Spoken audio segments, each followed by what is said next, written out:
김용현 내란 핵심 피고인이 풀려날 것 같습니다.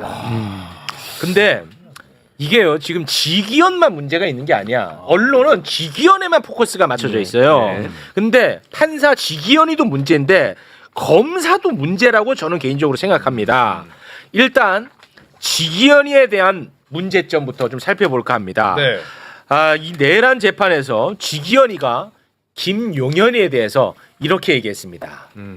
다른 예에 따라 김용현의 보석을 적극적으로 검토해야 할 것 같다. 일시와 조건 등의 양측 의견 모두 종합해서 정하겠다.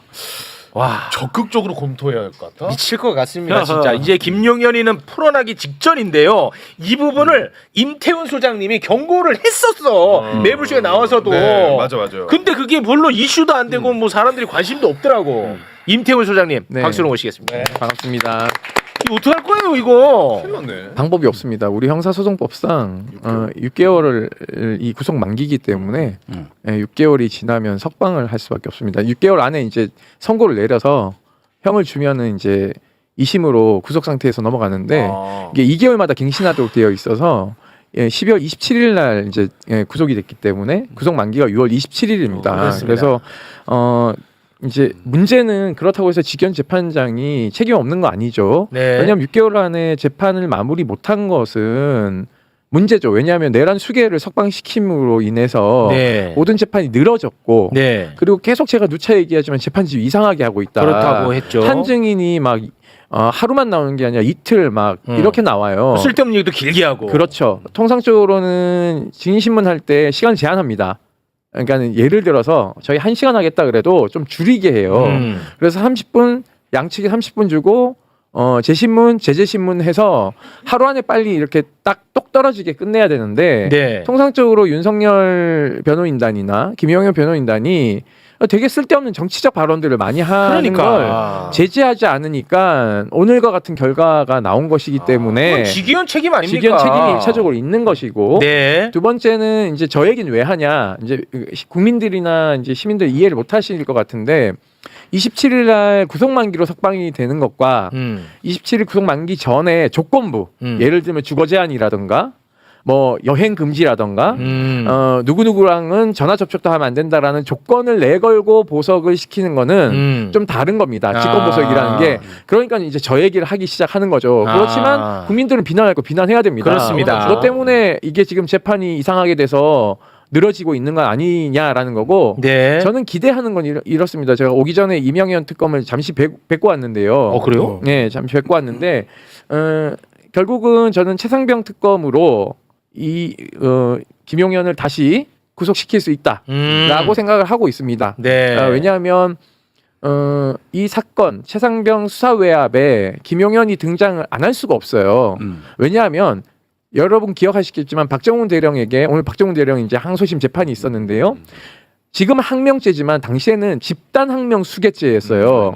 집단 항명 수괴죄 들어보셨습니까? 우리 신장식 의원님 변호사 하셨지만 군형법상 반란을 하는 군인을 반란군을 제압하기 위해서 있는 제목이에요. 네. 그런데 이거를 김동영 머리에서 나왔을 리가 없다. 이것은 작전 개념이 있는 군인의 머리에서 나왔을 것이고 플러스 알파 이 작전 개념과 더불어서 법리적인 것을 누군가가 김동혁 검찰단장에게 얘기해 줬을 것이다.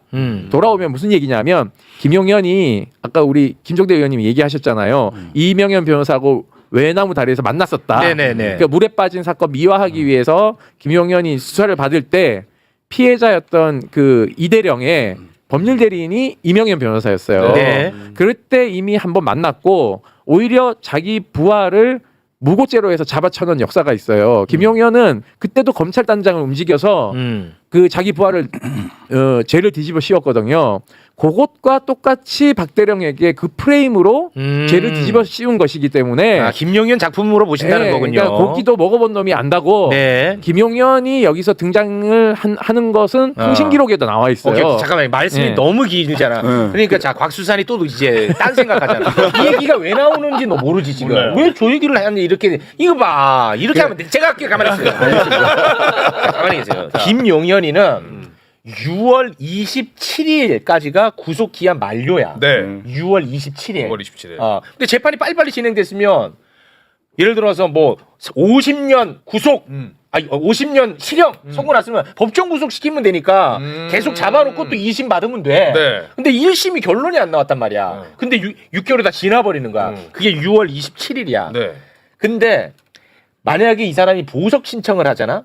김용현이. 김용현이. 그러면 보석 신청을 하면 풀어주더라도 조금 불편하게 풀어주는 거야. 근데 6월 27일에 그냥 풀려나면 그냥 자유롭게 풀려나. 오케이, 그래서 오케이. 지금 언론에서는 얘가 보석 신청을 안 할 거라는 예측도 많이 나오고 있어요. 왜냐하면 보석 신청을 하면 불편하게 풀려날 거니까. 오케이. 그냥 만기해갖고 그냥 나가면은 자유롭게 다닌단 말이야. 자, 그래서 이제 저 얘기가 왜 나오냐. 그래서 검찰이 문제라는 거야. 그 부분이 핵심입니다. 얘가 지금 풀려나기 직전인데 검찰은 김용현이가 지금 혐의가 다른 것들이 너무 많잖아. 예를 들어 방금 말씀하신 것처럼 최상병 수사 무마와 관련한 부분도 김용현이가 혐의점이 있단 말이야. 네. 그걸로 추가 기소해서 구속을 시켰어야 된다는 거야. 그래서 저 얘기를 말씀하시는 거야. 오케이, 그래서 오케이. 했지.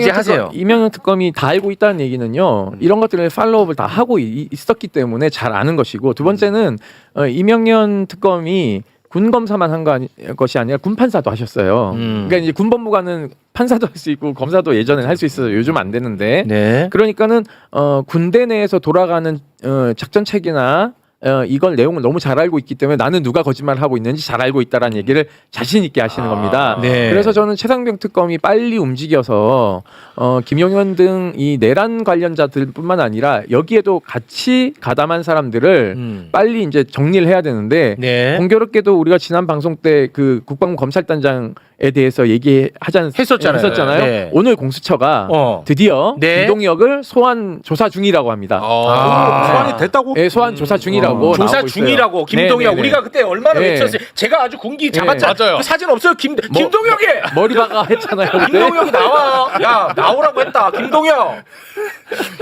김동혁. 옆구리에 그날 송곳주먹 들어갔을 텐데. 나와라. 안 나와. 김동혁이 안 나오네. 공수처 조사 중이라고 못 나온다 그러네. 그래?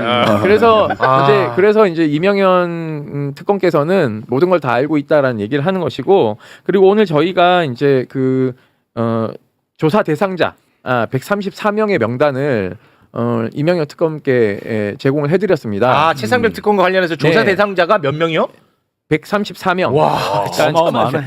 엄청 많네. 아까 20만 좁다고 했는데 24개 의혹과 134명의 명단을 이제 저희가 제출했는데, 이건 저희만 작성한 게 아니라 민변 참여연대하고 같이 이 얼개를 그려서 명단을 작성해 놓은 게 있어요. 이 사람이 무슨 일을 했는지. 그러니까 이 사람들이 모두 피의자라는 얘기는 아니고 이 사람들을 조사를 하면은 이제 수사의 얼개가 나오기 때문에 네. 이 수사는 저는 가장 기대되는 수사이고, 또 하나는 성과가 가장 클 것이다라는 네. 생각도 가지고 있습니다. 네. 김동혁이 집합.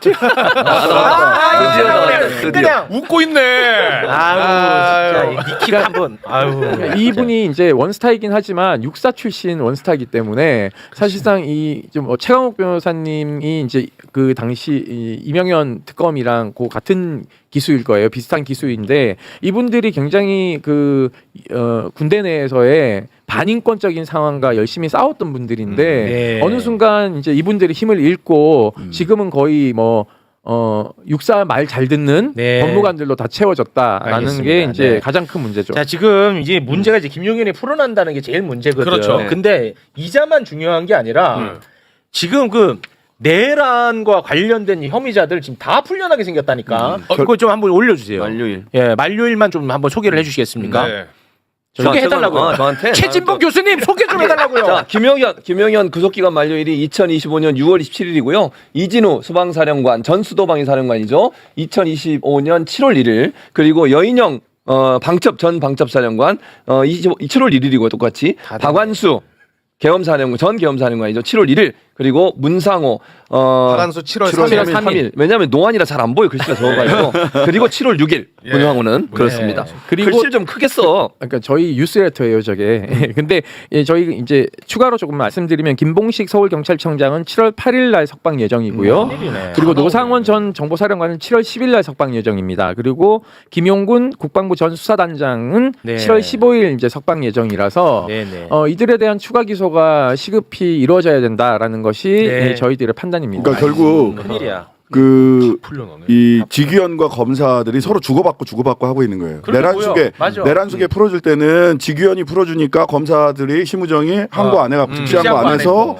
풀어져 버렸잖아요. 그리고 박세현이가 일반 한 거 안 한 거 사람들이 몰라요. 맞아. 그러니까 박세혁 수사단장이 예. 박세혁 수사단장이 그때 굉장히 아니 본인은 약간 그 제스처를 취했지 그렇지. 할 것처럼 심우정이랑 싸우는 것처럼 처럼 하는데 했어. 근데 그래 그때- 화나고 싸울 것 같으면 그래 너 일반 한 거 하면 될 거 아니야. 안 했잖아. 아 근데 그때 뭐냐면 마치 그 뭐 3시간짜리 항명하는 모양새였어요. 그런데 그 항고와 관련해서는 박세혁이 본인이 해도 되는 거였어요. 네. 심우정의 지휘를 기다릴 필요가 없는데 그렇습니다. 싸우는 척만 하고 그냥 심우정이 지휘했다는 그걸 핑계를 대고서 즉시항고를 하지 않았거든요. 네. 근데 여튼 이번에는 그 법정에서 재판지를 이렇게 일부러 시간을 늘어뜨리는 것처럼 보이는 6개월간 재판지를 했고 더 문제는 검찰이 추가로 기소하지 않은 거예요. 사실 네. 추가로 기소했어야죠. 그게 핵심이지. 이게 최혜병 사건까지 가지 못하더라도 제가 보기에는 외환 유치라든지 네. 맞아요. 국방부 장관이었잖아. 맞아요. 그랬고 공무상 기밀 누설 등등 맞아요.